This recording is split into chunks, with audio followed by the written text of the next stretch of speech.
Buenos días, estamos acá en La Voz de 21, en Perú 21, con el embajador Joselo, ¿no? José García Belaúnde, perdón, para los amigos, y tiene un libro del cual nos va a hablar ahora muy interesante sobre la guerra del Cenepa y que nos dice mucho también sobre otros momentos, incluso el momento actual, ¿no? Le damos paso a doctor Belaúnde, García Belaúnde, perdón. Mire, en realidad se trata de una colección de artículos que escribió Mirko Lauer con consulta, asesoría y conversación permanente conmigo. Él era, como es, un periodista que tenía una columna diaria en La República. Yo era un funcionario de la Comunidad Andina de Naciones, por consiguiente, dos de los cuatro miembros de esa comunidad que estaban en guerra, no era yo la persona que podía sacar su nombre a relucir en estos textos. Esto es un poco para aclarar el origen del libro.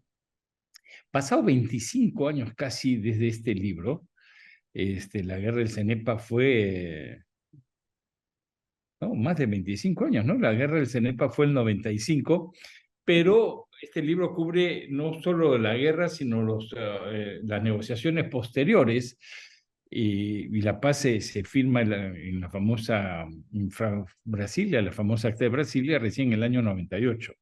Entonces, este libro cubre todo ese periodo, la guerra y las negociaciones de paz. Eh, Hay que decir lo siguiente, en toda guerra, la verdad es la primera víctima. Ujú. Pero si además en esa guerra una de las partes es una dictadura que pretende, ¿no?, consolidarse en un proceso electoral, no nos olvidemos que la guerra de Cenepa es en abril, perdón, en enero, febrero, y las elecciones eran en abril.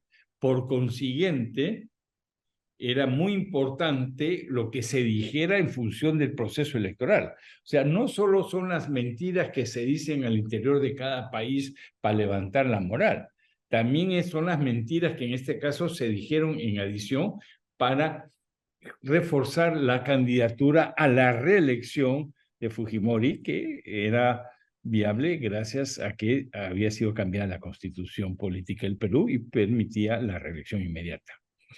Entonces, lo primero que hay que decir es que es, lo que tratamos de hacer desde el primer momento es tratar de encontrar la verdad entre tanta mentira. En segundo lugar, si algo además define a una dictadura es el manejo de la información. Y por consiguiente, en este caso, el manejo de la información fue muy hermético. Había que adivinar qué estaba pasando en el frente.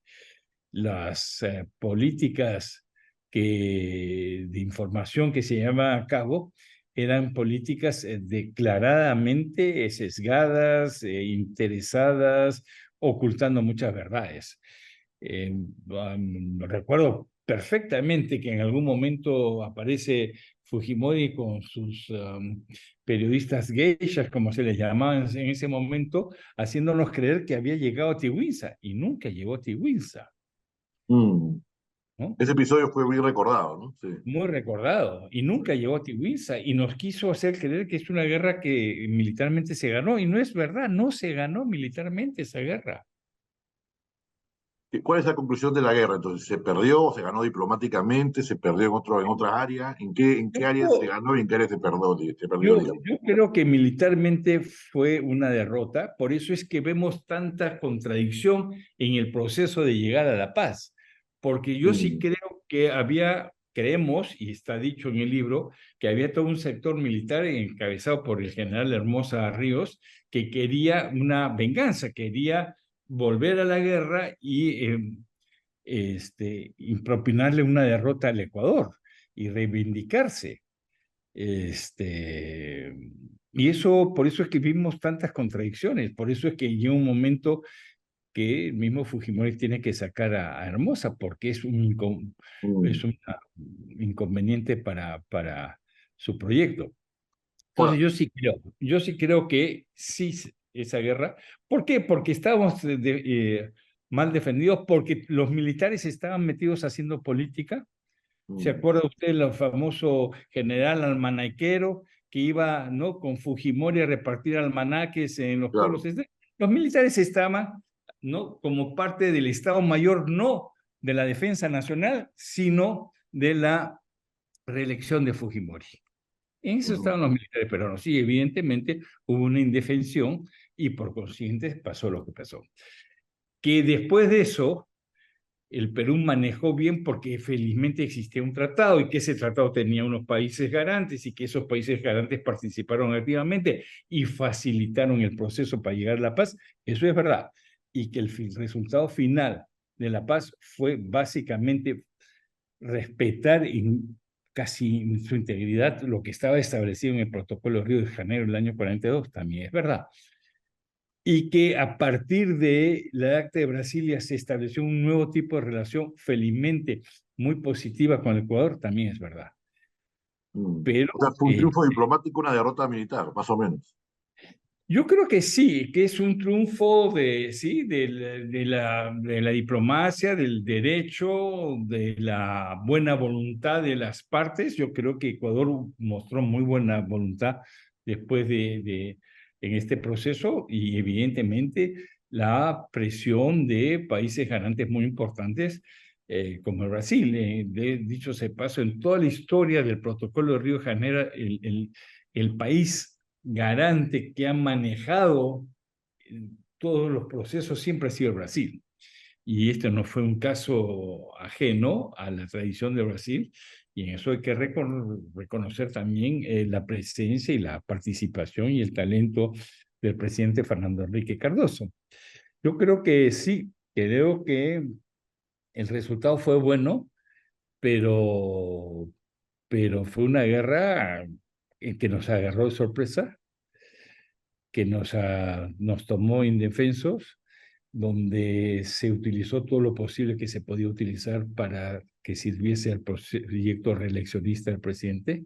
No es que Perú hubiera buscado la guerra, pero ya en la guerra, donde se dijeron muchas cosas que faltaban a la verdad y donde el proceso felizmente se fue encaminando con el tiempo hasta lograr el Acta de Brasilia y tener ya con el Ecuador una solución superada, que no fue lo que ocurrió en el año 42, que creíamos que habíamos concluido eh, la, el tema limítrofe con Ecuador con el Protocolo de Río, y no fue así, pues, hubo hasta 3 guerras posteriormente, ¿no?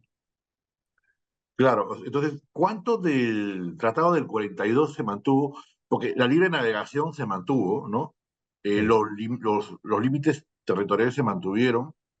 Básicamente lo que cambia es el kilómetro de Tiwinsa o hay otros detalles que cambian. Hay algún detalle ahí que tiene que ver con la delimitación misma, que se hace en un momento dado, porque obviamente una cosa es lo que dice los mapas y el tratado, y otra cosa es el proceso de ir poniendo los hitos y descubrir que pues no hay un fenómeno natural que se suponía que había y que podía ser referente para establecer el límite.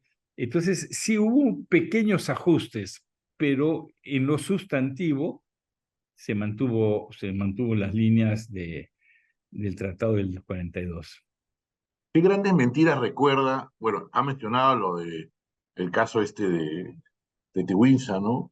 Había otras, recuerdo algunas que salieron y luego que quedó siempre la duda, porque claro, en esa época era muy complicado eh, desmentir todo, ¿no? Pero ¿qué Bueno, otras mentiras establecidas? bueno, la más grande era que habíamos ganado la guerra y se Claro, hablaba del glorioso general y que querían hacerlo mariscal, o ya nos claro, olvidamos de eso también. claro, claro, Él es el glorioso general que había ganado una guerra, y no es verdad, no se ganó esa guerra. claro, Ahora, hubo figuras muy destacadas en la parte peruana, y una de esas figuras destacadas fue el general Quiabra, ¿no? Que claro, entonces no era general, ¿no? claro. Entonces, y que sí tuvo una participación militar destacadísima. Sobre todo en qué áreas, digamos, o en qué funciones. Allí en el campo de batalla. Mm. claro, claro, Eso se ha sabido después y se ha sabido incompletamente porque tampoco le interesaba al gobierno entonces destacar figuras que no fueran los adictos al régimen, como Hermosa y su pandilla, ¿no? claro, claro, claro, claro. Digamos que Hermosa quería hacer con esta guerra lo que en la guerra anterior surgió pues con Zenón, con Odría, con, digamos, ¿no? Fueron Así es, estos así héroes, es. ¿no? Esos héroes, sí. Él quiso ser, pues, un mariscal. En el Perú, mariscal, pues, no recuerdo mucho, pero en fin, después de Cáceres, Benavides, por el incidente con Colombia en la Pedrera, y después Eloy Ureta por la guerra justamente con el Ecuador del año 41, y punto. Entonces, Hermosa aspiraba a ser el tercer mariscal del siglo XX. Claro, claro, claro.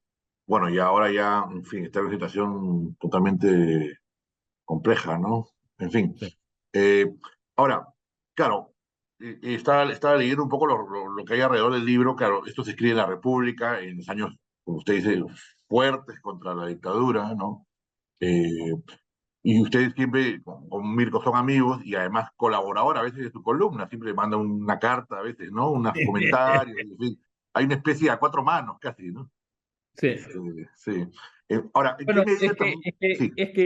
Sí. a ver, el tema de la guerra tenía dos aspectos. Un aspecto periodístico, que, en fin, no era un tema al cual yo podía aportar nada. En eso, pues, Mirko ya tenía mucha experiencia. Pero el otro tema hace a lo que es una guerra misma, las estrategias de una guerra y las estrategias de una negociación de paz, en donde obviamente tenía yo más experiencia que Mirko, ¿no? Entonces sí, éramos bastante complementarios en ese trabajo, ¿no?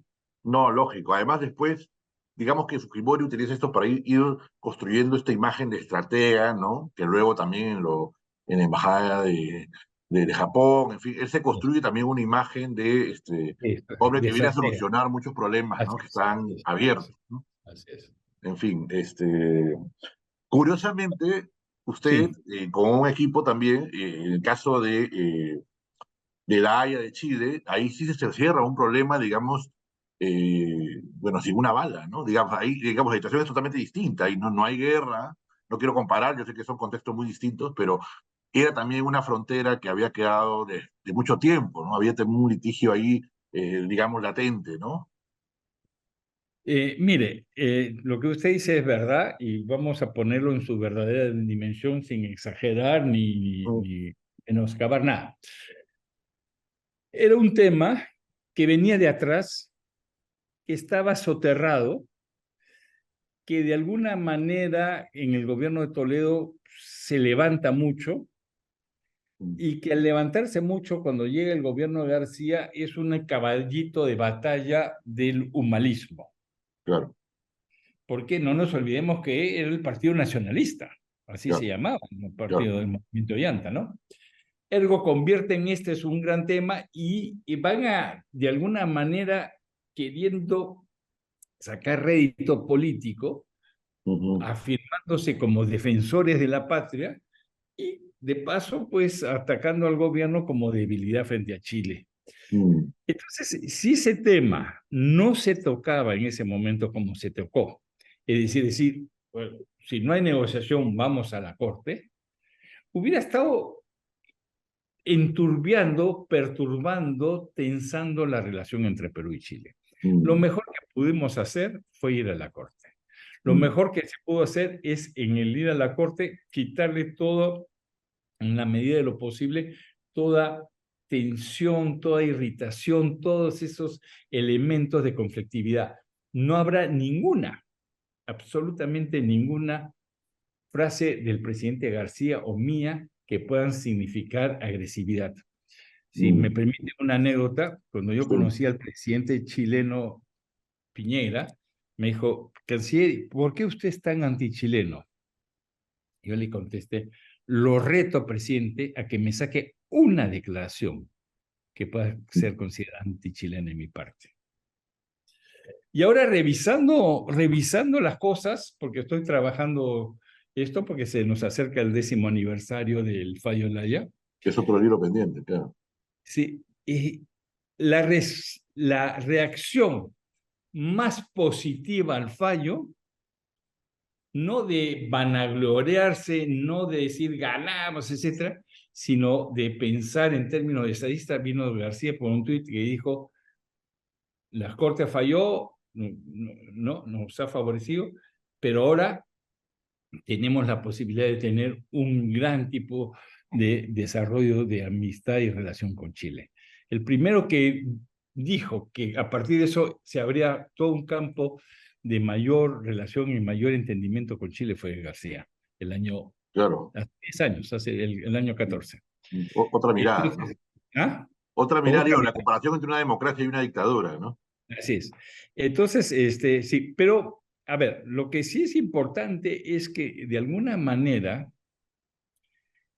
en, con el acuerdo de Brasilia, el Acta de Brasilia del año 98, con el acuerdo de límites marítimos con Ecuador del año 2010 y con el fallo de La Haya, liquidamos todos los temas pendientes de límites que teníamos. Claro.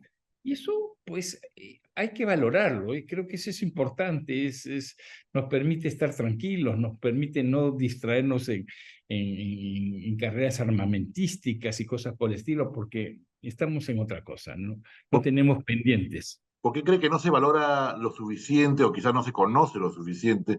Es cierto que el Tratado Pesquero de 2010 ayudó en lo de Haya, ¿no? Lo de Chile, Totalmente, sí, claro. totalmente. Totalmente, por una simple razón, porque Chile decía que la declaración de Santiago, que había sido firmada por Chile, Ecuador y Perú, era el acuerdo de límites que teníamos. Cuando aparece un acuerdo de límites entre Perú y Ecuador, resulta que ya no puede ser considerado el otro como un acuerdo de límites, porque acá hay uno que es muy preciso frente al otro, que era sacar de una frasecita, acá en el acuerdo con Ecuador establecíamos cuál era el límite, que cubría el agua, el lecho marino, los fondos marinos, etcétera, etcétera. Había mapas y fuimos a Naciones Unidas a inscribirlos como tal. O sea que no se podía comparar una cosa con otra. Y entonces yo sí creo que eso ayudó. Claro que sí, creo que eso ayudó. Pero lo importante es que al final de cuentas hemos entrado al siglo XXI sin Claro, temas pendientes con los países quedan limítrofes. pendientes. Y eso ya es bastante. Bueno, bien visto, si vemos la tradición, y usted lo conoce mucho mejor que nadie, hay una tradición diplomática peruana que quizás no se reconoce lo suficiente, ¿no? Tienes Víctor Andrés García, Víctor Andrés Belaúnde, tienes al propio eh, Porra Torres. Barnechea, ¿no? Que doctor tienen... Ulloa, el doctor Alberto Ulloa, que es una figura poco conocida, Ajá. pero es uno de los juristas más sólidos que uno se puede encontrar y con aportes muy importantes. Ujú, Este, por ejemplo, el doctor Ulloa, Alberto Ulloa, fue canciller del Perú el año 33 y firmó con el embajador de Ecuador en Lima la llamada Acta Ulloa Viteri, que estableció unos límites con Ecuador, que fueron básicamente los que después terminaron ujú. en el protocolo de Río de Janeiro. Básicamente lo mismo. O sea, fue un Eh, antecedente interesante, claro. ¿Eso qué año fue, perdón? 6 años antes de que se firmara el protocolo de Río, 6 años antes. Claro. Entonces, sí, el Perú fue desde un principio un país con 4 vecinos con quien no tenía claramente cuáles eran sus límites. Y Mm, todos aspiraban a tener parte del territorio peruano. Entonces, el Perú tuvo que dedicarse desde muy inicio de la República a definir, ¿no? Y a pelear por esos límites. Y ujú, después vino la guerra con Chile, con lo cual se perdió no solo la provincia de Tarapacá, sino durante 40 años tuvimos una provincia cautiva. Entonces hubo ujú. que hacer un gran esfuerzo diplomático por todo el mundo tratando de llevar a Chile a cumplir con la obligación de hacer el plebiscito. Claro. Y en el camino entre la guerra con Chile y el acuerdo con Chile del año 29, el Perú tiene que firmar acuerdos para poder concentrarse en lo más importante, rescatar una provincia cautiva. Entonces sí creo que finalmente es un país que con todas sus dificultades y con todos sus gobiernos, algunos precarios y algunos tumultuosos, etcétera, siempre ha habido una especie de espacio para una diplomacia centrada en aquello que era fundamental, definir cuál era el perímetro territorial de la patria. Claro, en el caso de Chile, si mal no recuerdo, hay antecedentes desde Faura hasta Bácula, ¿no? Habían Este, varios sitios. el caso del mar, sí, sí.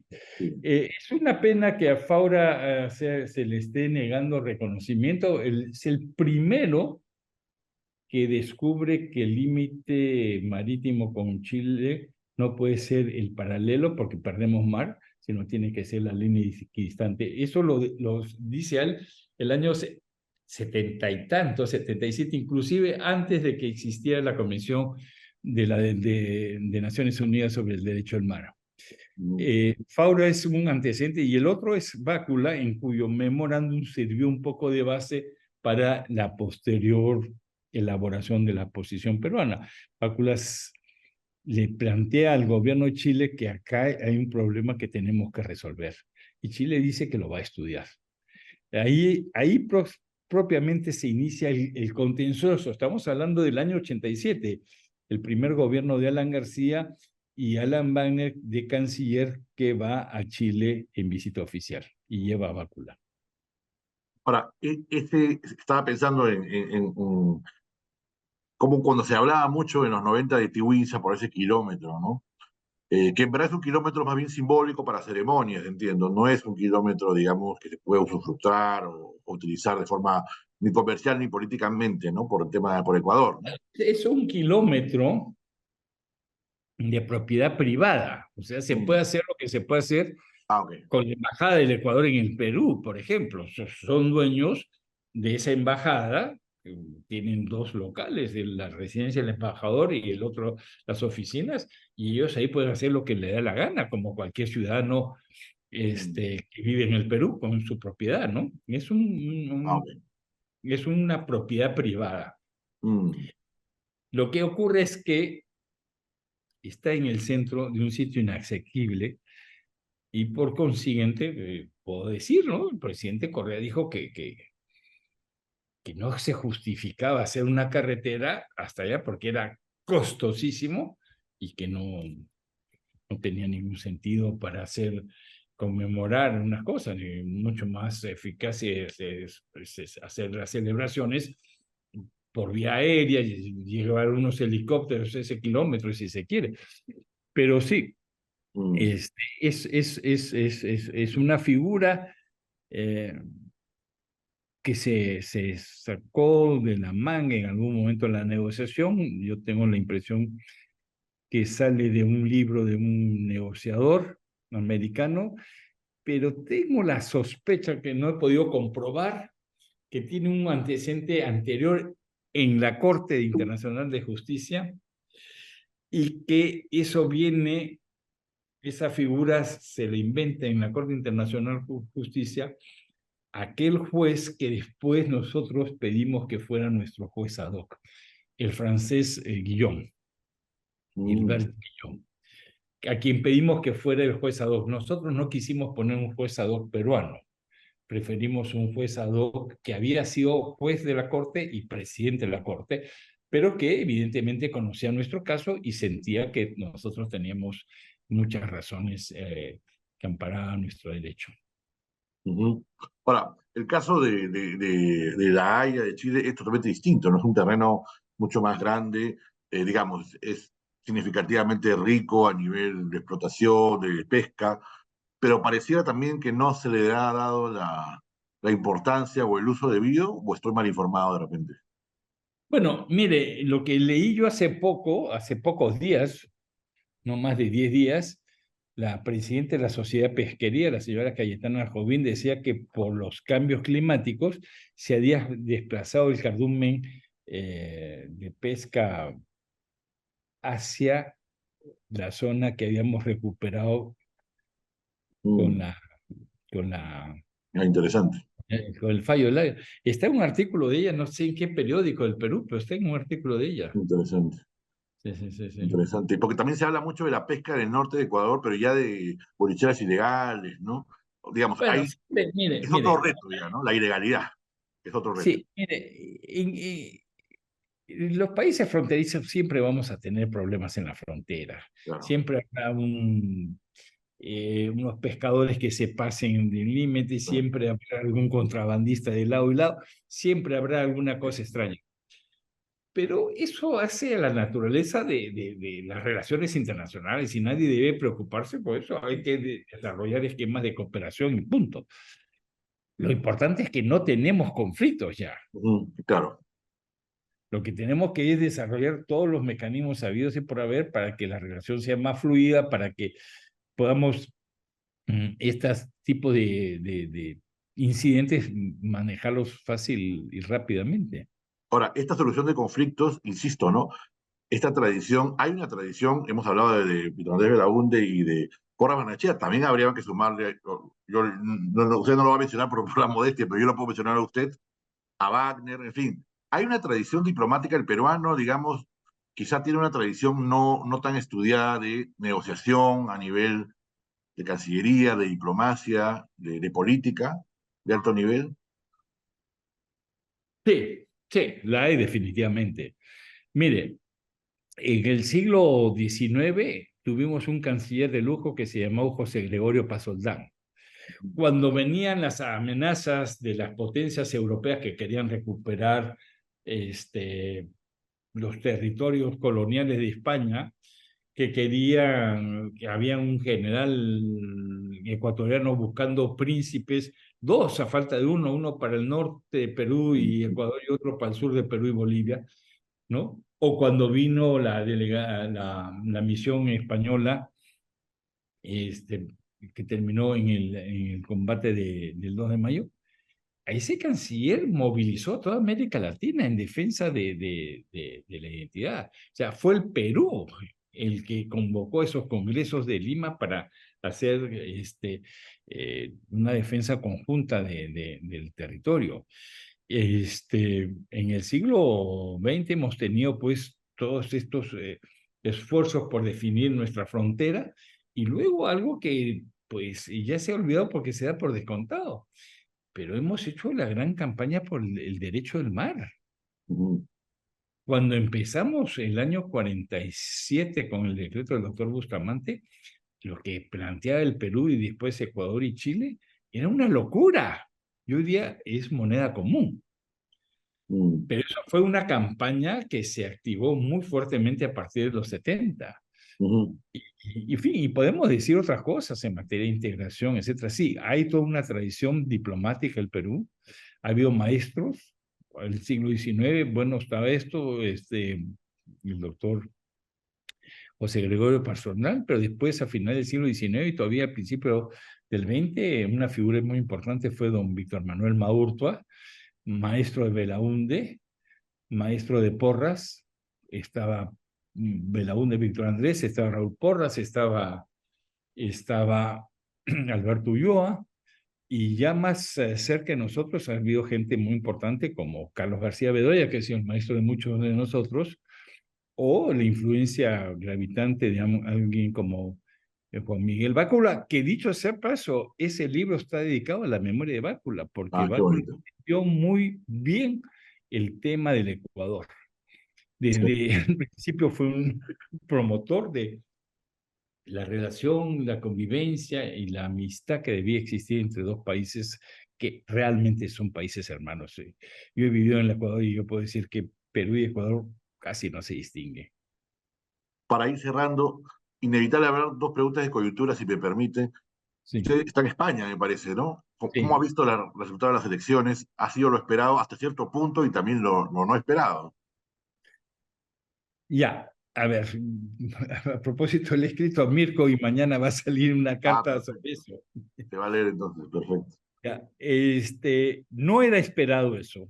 Mm, No era esperado para nada los resultados, tanto que sorprendió a todos, tanto es que al día siguiente todos, o casi todos los columnistas, los periódicos, etcétera, hicieron un mea culpa.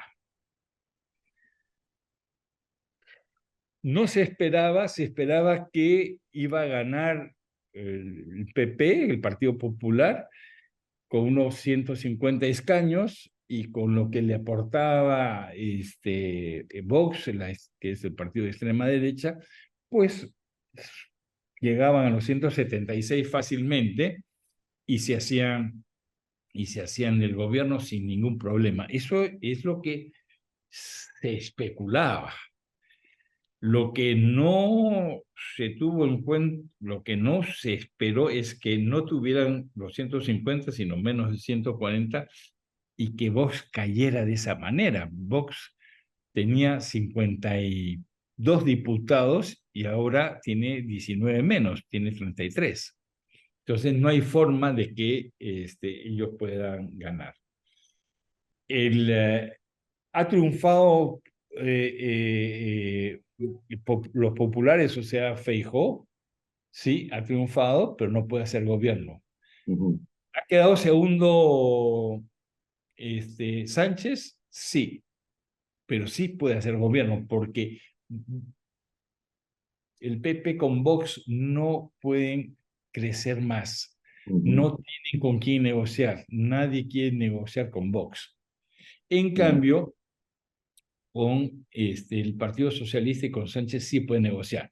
El tema es que ahí necesita una negociación que es muy difícil, que es la negociación con los más radicales independentistas, que son los de Puigdemont, que está, como sabemos, exiliado en Bélgica.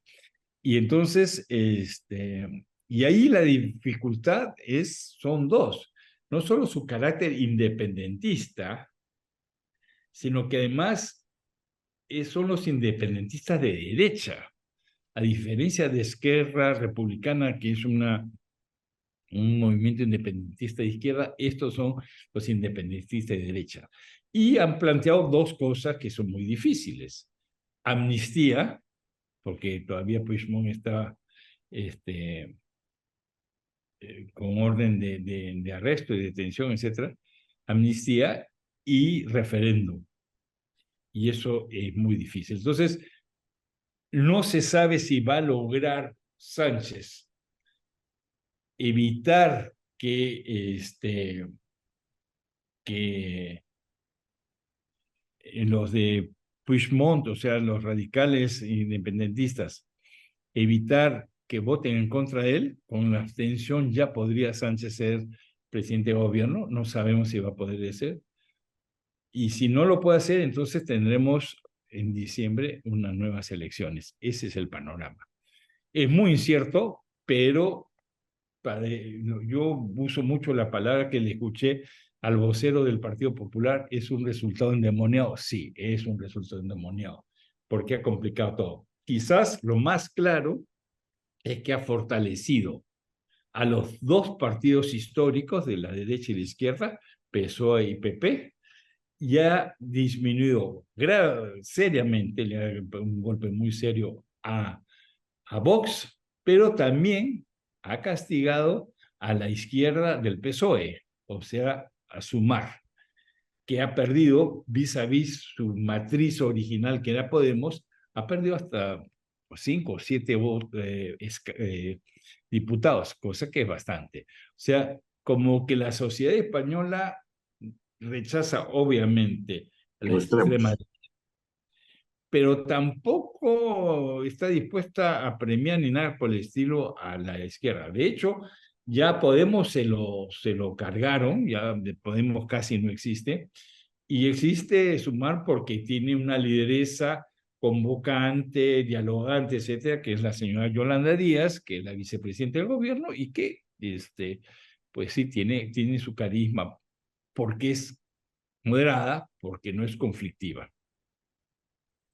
Ahora, es curioso, ¿no? Porque se habla mucho de los extremos Sí. últimamente, de las polarizaciones, pero parece que han votado al centro, ¿no? Al centro derecha, centro izquierda.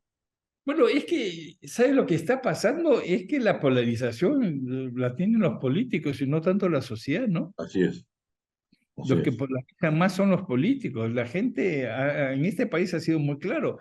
Le ha dado 47 diputados más a la derecha o sea, al PP, al Partido Popular, y al PSOE, con todo el desgaste después de 5 años de gobierno, etcétera, le ha dado 2 diputados más. Han subido ambos bastante, uno más que el otro. Pero entonces, ¿cuál es el mensaje? Pues nada, el mensaje es no queremos extremos. Claro, claro, que hay algo de No serán los artificial. extremos los que determinen qué gobierno vamos a tener. Y está claro. Perfecto, perfecto. Bueno, el caso de Perú, estamos a poco de 28 de julio. Se prevé anuncios, se prevé cambios después de las marchas. Bueno, yo creo que deberían haber ciertos anuncios y ciertos compromisos después de la marcha. Es evidente que la marcha, pues, ha sido una marcha pacífica y que si bien la agenda era variopinta y había para todos los gustos casi un cajón desastre donde se podía vestir uno de frac, pero también de payaso de pueblo, ¿no? O sea, había para todos los gustos en ese cajón desastre, para todos los disfraces. No, lo importante es que yo creo que eh, hay un deseo de que el Estado se acerque a la gente, que el gobierno se acerque a la gente, que el gobierno empiece a escuchar a la gente. Y hay una necesidad muy clara en la sociedad en su conjunto de que hay prioridades que deberíamos acordar todos. Eh, Desde la más urgente que tiene que ver con el tema del, eh, del niño global, que está y que va a ser peor, hasta cosas como las flaquezas que el sistema de salud demostró durante la pandemia. Entonces, ¿cómo vamos a tratar de mejorar eso? O evidentemente, ¿cómo vamos a hacer para la educación? Que es uno de los temas que yo creo que eh, está haciendo agua hace buenos años. Creo que tuvimos algunos años donde la educación mejoró en el país, pero me temo que en los últimos tiempos está haciendo agua. Entonces, hay unos cuantos temas sobre los cuales podría tratarse de vincular a, a una especie de consenso, acuerdo nacional o como querramos llamarlo. Y para eso se necesita no solo hablar con el Parlamento, que dicho sea de paso tampoco tiene mucho eh, recorrido, digamos, a juzgar por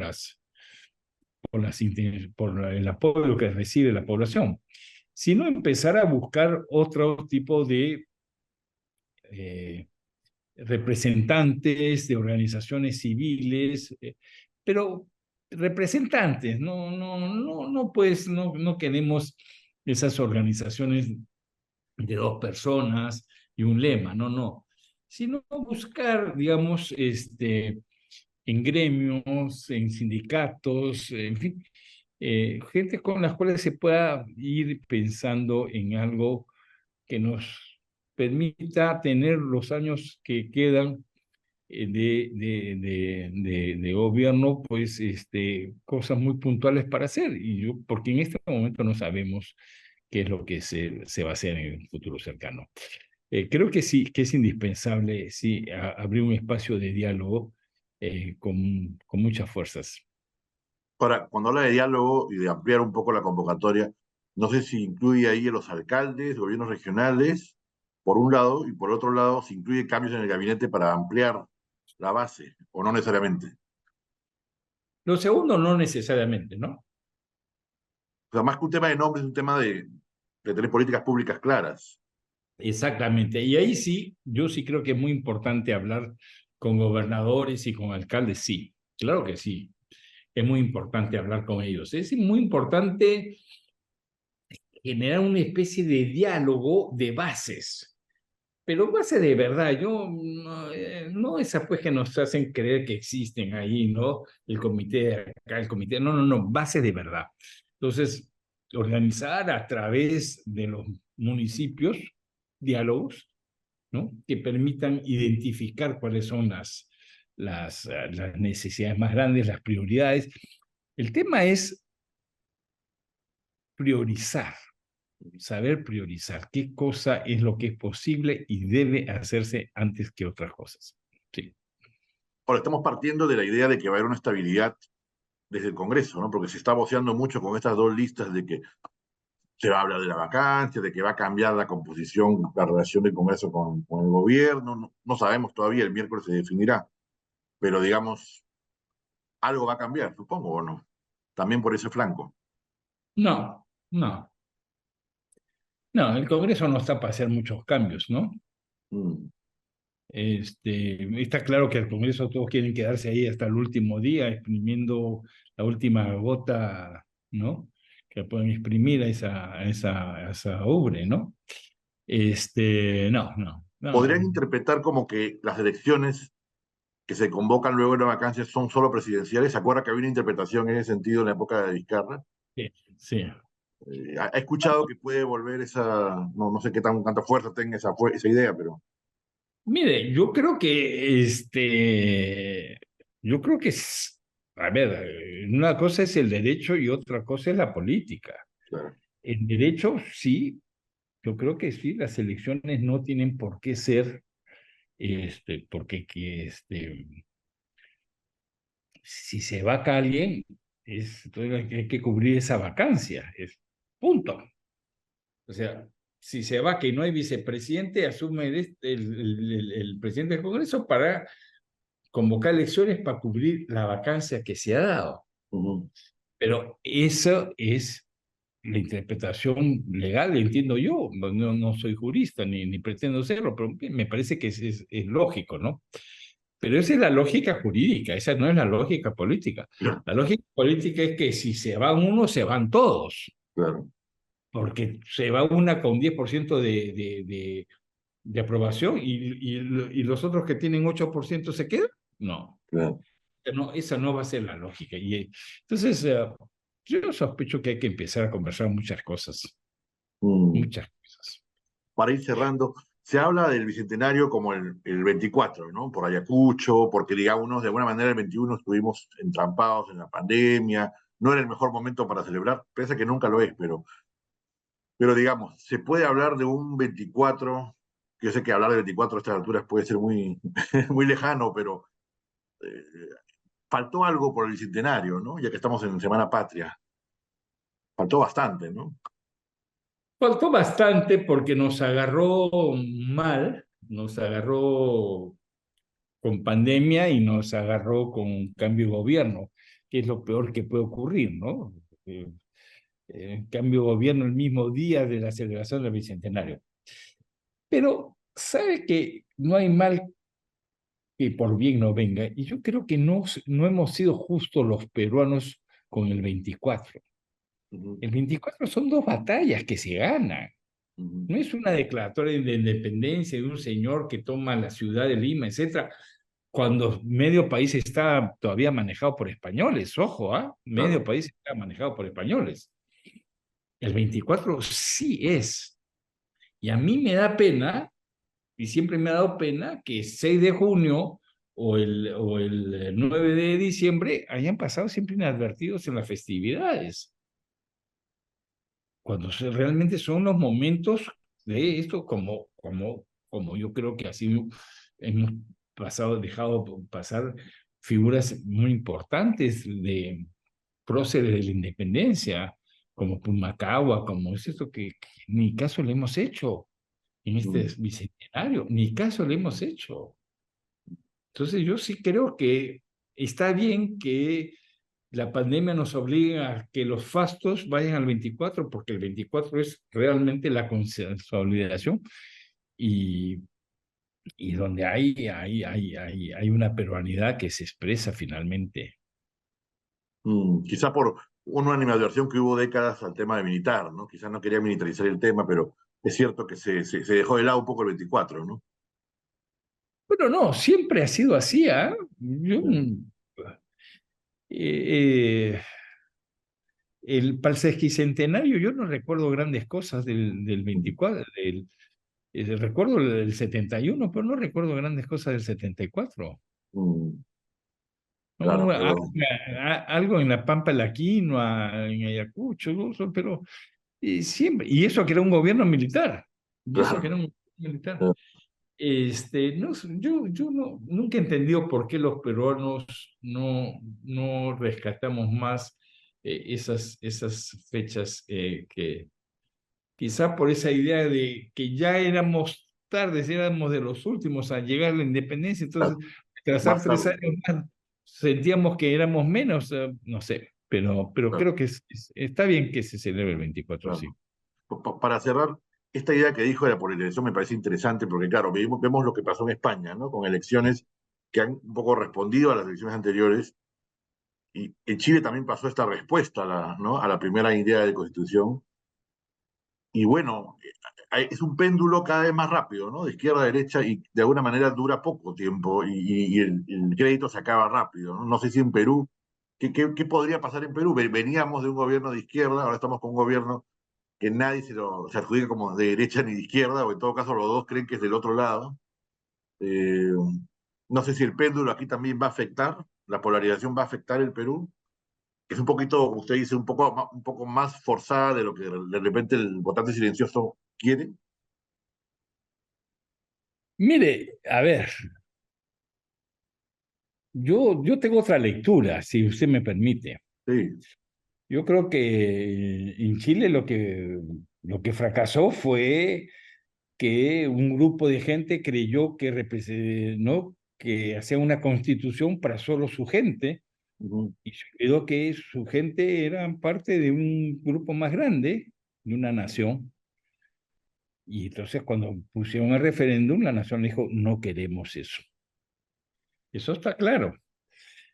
En el caso del Perú, yo creo que me atrevo a pensar y además lo hago pensando en las experiencias de Ecuador y Bolivia.